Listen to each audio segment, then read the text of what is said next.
आप सभी मीडिया बंधुओं के माध्यम से जो महाबोधि महाविहार मुक्ति आंदोलन का संदेश है और उसकी तैयारी क्या है और उसमें अभी तक हम लोगों ने क्या सफलता प्राप्त करी है, तो जेल में जाने के बाद ये मैं पहली पीसी आज दिल्ली में कर रहे।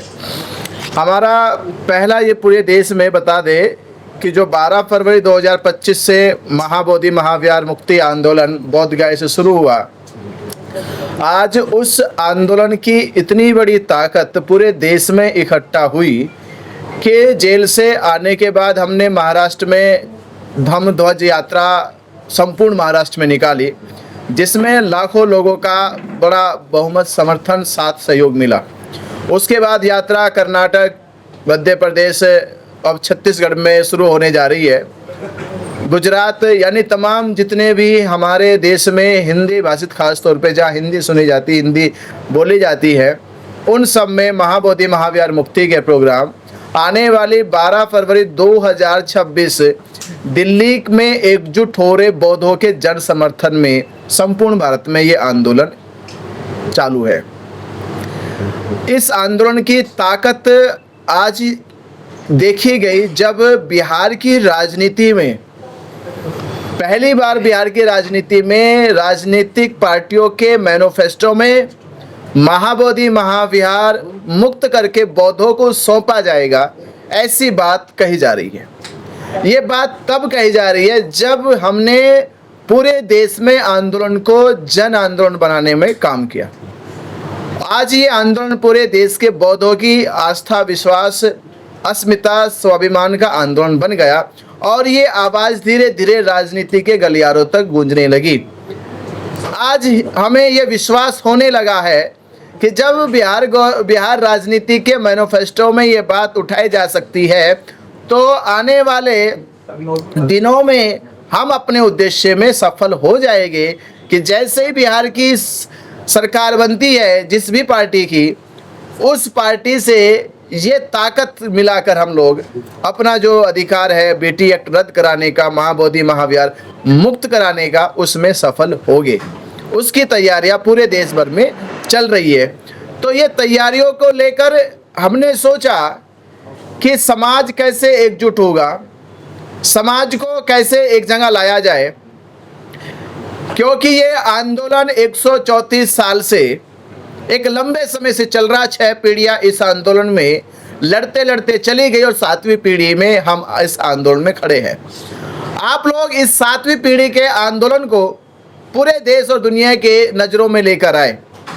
तो हम नहीं चाहते कि 134 साल और इंतजार किया जाए। आंदोलन की ताकत ये नहीं कि वो कितने साल चला, आंदोलन की साथ ताकत ये है कि आंदोलन के साथ कितने लोग चले। तो आज हमें ज़रूरत है कि हमें 134 साल से जो लड़ाई लड़ी गई वो लड़ाई लड़नी नहीं बल्कि उसको जीतना है। तो जीतने की तैयारी 17 अगस्त 2025 में दीक्षा भूमि नागपुर से संपूर्ण महाराष्ट्र में धम्म ध्वज यात्रा निकाल के शुरू की गई और उसका असर पूरे देश में पड़ा। और इस यात्रा का और उस देश के बौद्धों के बीच में जो जागरूकता, एकजुटता आई, उसका असर बिहार की राजनीति में पड़ा। ये केवल असर है, पर अभी हमारी सफलता हमारे हाथों से भी दूर है। हमें वो अपने पास लेकर आनी। उसके लिए आने वाली 12 फरवरी 2026 में जब संपूर्ण भारत के बौद्ध, अम्बेडकरवादी, बहुजन समाज के लोग दिल्ली में पहुंचकर जब दिल्ली जाम करेंगे, तब हमारी जो उद्देश्य है वो पूरा होगा। तो उसकी तैयारी को लेकर संपूर्ण भारत के बौद्धों के साथ, अम्बेडकरवादियों के साथ, बहुजन समाज के साथ ये बेटी एक्ट रद्द करो, महाबोधि महाविहार मुक्त करो, ये संदेश देकर जागरूक करने का काम किया जा रहा, एकजुट करने का काम किया जा रहा। तो हम अपनी इस ताकत को, जहां भारत में हिंदू एकजुट हुए, मुस्लिम एकजुट हुए, सिख एकजुट हुए, ईसाई एकजुट हुए, अब ज़रूरत है कि भारत की इस ऐतिहासिक तारीख पे भारत के बौद्ध एकजुट होंगे और लाखों की संख्या में एक स्थान पर, एक तारीख पर एकजुट होकर दिल्ली जाम करेंगे। और दिल्ली की जाम होने से मोदी की नींद हराम हो जाएगी और जब मोदी की नींद हराम होगी तो बिहार गवर्नमेंट की नींद हराम होगी और जब बिहार गवर्नमेंट की नींद हराम होगी तो पंडित पुरोहितों की भी नींद हराम होगी और बेटी एक्ट रद्द होगा। तो ये मैसेज आप सभी देशवासियों को दिया जा रहा है। आने वाली नवंबर के 12-13 नवंबर से छत्तीसगढ़ में यात्रा शुरू हो जाएगी, उसके बाद मध्य प्रदेश में शुरू होगी और उसके बाद उत्तर प्रदेश, हरियाणा, राजस्थान या जो दिल्ली के आसपास के जितने हमारे डिस्ट्रिक्ट टच में है, उनमें दिसंबर और जनवरी माह में बड़े पैमाने पे जनसभाएं की जाएगी, यात्राएं निकाली जाएगी, जिससे हम अपनी 12 फरवरी 2026 की तारीख में लाखों लोगों को एकजुट कर सके।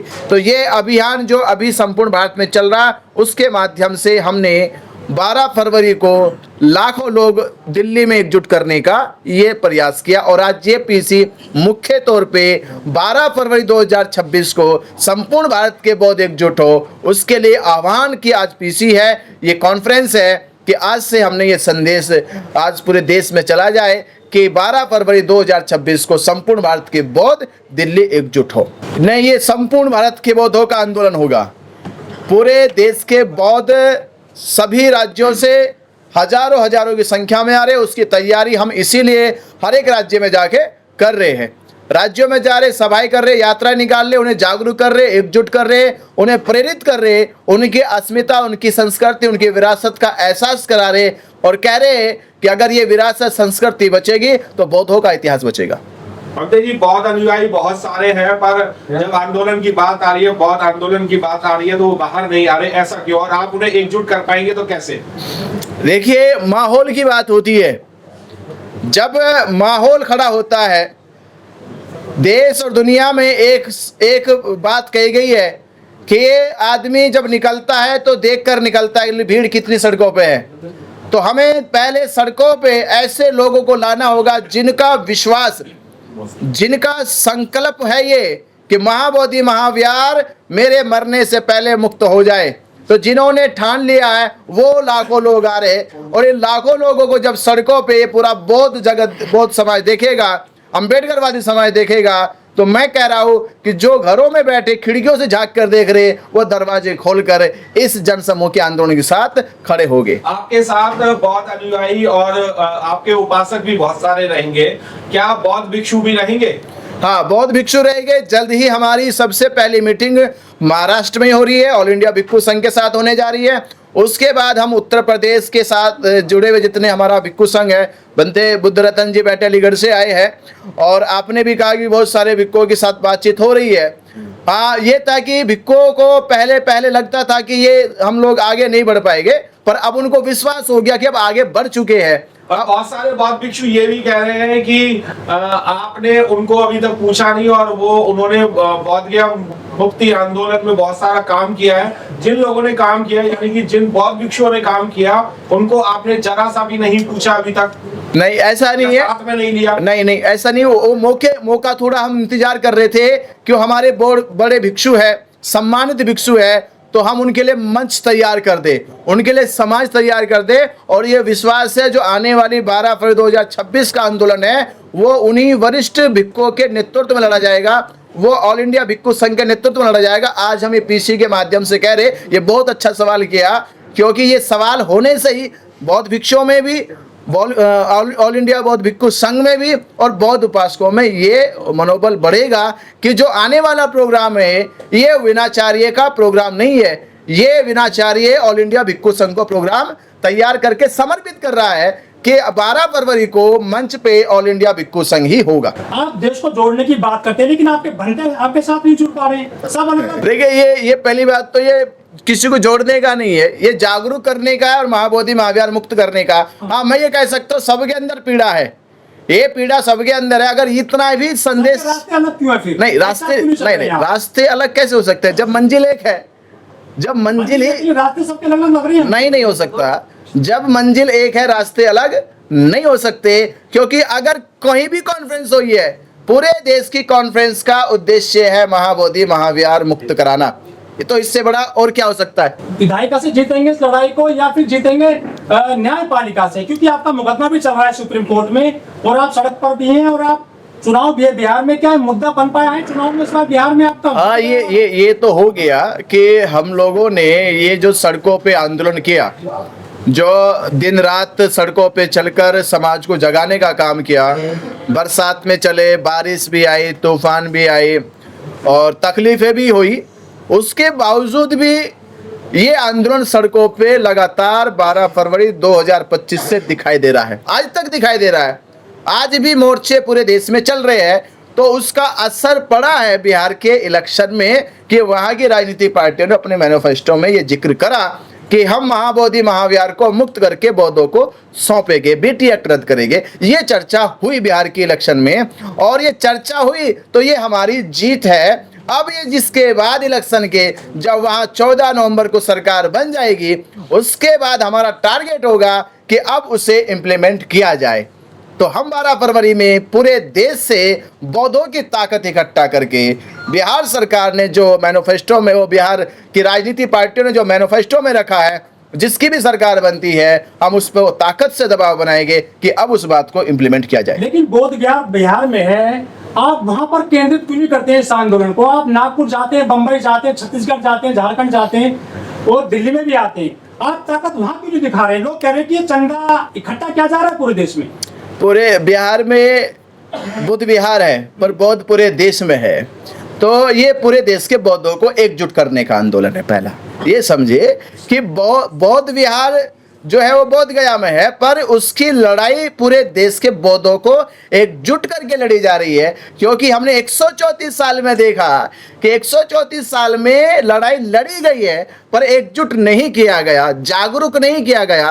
तो अभी जो महाराष्ट्र में यात्रा हो रही है, छत्तीसगढ़ में हो रही है, कर्नाटका में हो रही है, मध्य प्रदेश में हो रही है और दिसंबर में हमारे एमपी आजाद जी बैठे, इनके ही अध्यक्षता में उत्तर प्रदेश में अब पूरे उत्तर प्रदेश में लेके सभी जिलों में ये यात्राएं निकाली जाएगी, सभाएं की जाएगी। तो लड़ाई महाबोधि महाविहार बोध गया के लिए है पर पूरे देश के बौद्धों को एकजुट करके लड़ी जा रही है, इसलिए यात्रा पूरे देश में निकाली जा रही है। लड़ाई 134 साल पहले अनागरिक धम्मपाल ने कहा कि ये लड़ाई श्रीलंका के अनागरिक धम्मपाल की नहीं है, ये श्रीलंका के भिक्षुओं की नहीं है, ये लड़ाई है महाबोधि महाविहार की मुक्ति की। तो जो 134 साल पहले जवाब था वो जवाब आज भी है, ये लड़ाई है महाबोधि महाविहार मुक्ति आंदोलन की। कोर्ट में वो फैसले दिए जाते हैं जो छिपे होते हैं कि भाई सबूत लाओ, सबूत लाओ, तुम भी सबूत लाओ, तुम भी सबूत लाओ। तो वहाँ जज बैठते हैं, वो सबूतों को देखते हैं, प्रमाणों को देखते हैं, गवाहों को देखते हैं, वो जो रिपोर्ट्स होती है उनका पूरी तरह से अध्ययन करते हैं। पर इस मामले में उल्टा है सब। यहाँ पे आर्कोलॉजिकल डिपार्टमेंट की रिपोर्ट ये कह रही कि महाबोधि महाविहार है, यहाँ पर 2002 की यूनेस्को की रिपोर्ट कह रही महाबोधि महाविहार है। रिपोर्ट भी छोड़ दीजिए, कहते हैं कि प्रत्यक्ष को प्रमाण की क्या जरूरत। ये तो कहावत है पूरे देश में है, प्रत्यक्ष को प्रमाण की क्या जरूरत जब आंखों से दिखाई दे रहा कि महाबोधि महाविहार है, बुद्ध की प्रतिमा है। देश नहीं दुनिया भर के बौद्ध लोग आते हैं, बुद्ध की उपासना वंदना करते हैं। तो कोर्ट को या असेंबली को या किसी को भी कौन सा सबूत चाहिए कि वो न्याय करे? इसमें चाहिए ताकत, एकजुटता कि जिस समाज के लिए न्याय किया जाएगा क्या वो समाज तैयार है। ये लड़ाई कोर्ट की फैसले की नहीं, ये लड़ाई है समाज के तैयार होने की कि वो समाज सामने खड़ा है, जिसके पलड़े में डाला जाए, जिसकी झोली में डाला जाए, क्या वो समाज लेने को तैयार है। तो ये समाज तैयार कराने को ये जो यात्रा निकाली जा रही है। पहले दो बात कहूँगा। पहला मैंने नागपुर में कहा, आज भी कहता हूँ, विनाचार्य ना तो पहले किसी कमेटी का सदस्य बना और ना ही आने वाले महाबोधि महाविहार मुक्ति के बाद जो कमेटी बनेगी उसका किसी भी पद का सदस्य रहेगा। क्योंकि मैं अक्सर कहता हूँ कि भिक्षु जीवन से बड़ा पद अगर कोई हो तो शायद विनाचार्य लेगा, इससे बड़ा पद अगर नहीं है तो ऐसा ख्याल करना मेरा एक पाप ही होगा, अपराध होगा ये। और दूसरी बात ये निर्णय मैं आज भी कह रहा हूँ और पहले भी कहता हूँ, ये निर्णय जब हम मुक्त करा लेंगे, ऑल इंडिया भिक्षु संघ को बैठक करेंगे, ऑल इंडिया भिक्षु संघ ही इसका निर्णय लेगा कि कौन इसका संचालन करेगा। 2019 में जजमेंट आया था राम मंदिर को लेकर, वहां पे कहा गया था ये जजमेंट तो दिया जा रहा है, ये आस्था के आधार पर दिया जा रहा है। तो क्या आपकी आस्था कमजोर है बौद्ध विहार को लेकर, जो आपके पक्ष में डिसीजन नहीं आया? आस्था कमजोर नहीं है, आस्था तो है, आस्थावान लोगों की संख्या कम है। अबे संख्या बढ़ानी है, आस्था है लोगों की पर आस्थावान लोगों की संख्या कम है। ये संख्या बढ़ाने के लिए ही यात्रा निकाली जा रही है। संख्या बढ़ाने के लिए रोज सड़कों पे चला जा रहा है कि संख्या बढ़े, और संख्या बढ़ने लगी है। संख्या का असर ही तो हुआ कि इस बिहार की राजनीतिक पार्टियों की चर्चा होने लगी, तो संख्या बढ़ गई है और संख्या बढ़ेगी। और अभी देखिए 12 फरवरी तक बड़ी संख्या बढ़ेगी कि दिल्ली में पूरे देश के बौद्ध अम्बेडकरवादी दिखाई देंगे। संख्या बढ़ेगी। अब राम राज्य चल रहा है, तो क्या आपको लग रहा है कि मिल जाएगा आसानी से आपको? कौन कह रहा राम राज्य चल रहा? अरे राम राज्य कब का खत्म हो गया? राम राज्य तब था जब बाबा साहब अम्बेडकर जी नहीं थे। बाबा साहब अम्बेडकर जी आए, संविधान देश का लिखा। आज सारे भगवान, देवी देवता, मंदिर, मस्जिद, गुरुद्वारे, चर्च सब बाबा साहब अम्बेडकर जी के संविधान के अधीन है। कहाँ राम राज्य चल रहा है? यहाँ राम राज्य नहीं, ये बाबा साहब अम्बेडकर जी का संविधान का देश है, संविधान का राज है, संविधान ही देश में चल रहा है। क्या सुप्रीम कोर्ट में मजबूत वकील नहीं है जो आपका मजबूत नहीं रखा जा रहा है पक्ष? अरे हम वो कह रहे हैं मजबूत की क्या जरूरत है जब सारा आंखों सामने है, आंखों के सामने सारा वृत्तांत है। या मजबूत वकील, हल्के वकील की बात ही नहीं है। ये कह रहा कोर्ट की लेने वाले लोग कहाँ हैं? कोर्ट कह रहा कि कोई मामूली वकील भी खड़े कर दो, वो सीधा दिखाई दे रहा सबको। वो कह रहा लेने वाले लोग आ जाए। जैसे आपने कहा भी राम मंदिर, उन्होंने कहा ये लाखों करोड़ों हिंदुओं की आस्था का मामला है। वो लोगों को काउंट कर रहा है। उन्हें लोगों काउंट किया कि लंबे समय से हिंदू लोग सड़कों पे है, मोर्चे में है, धरने में है, तो हिंदुओं ने इन वर्षों में अपनी संख्या काउंट करी। वही आधार हम बना रहे, वही ग्राउंड बना रहे कि भारत में बौद्धों की संख्या काउंट की जाए। और तब फिर कोर्ट भी कहे हाँ भी बहुत तैयार है, अब ये फैसला इनके पक्ष में दिया जाए। ये संख्या बनाने का आंदोलन अभी सड़कों पे चल रहा है।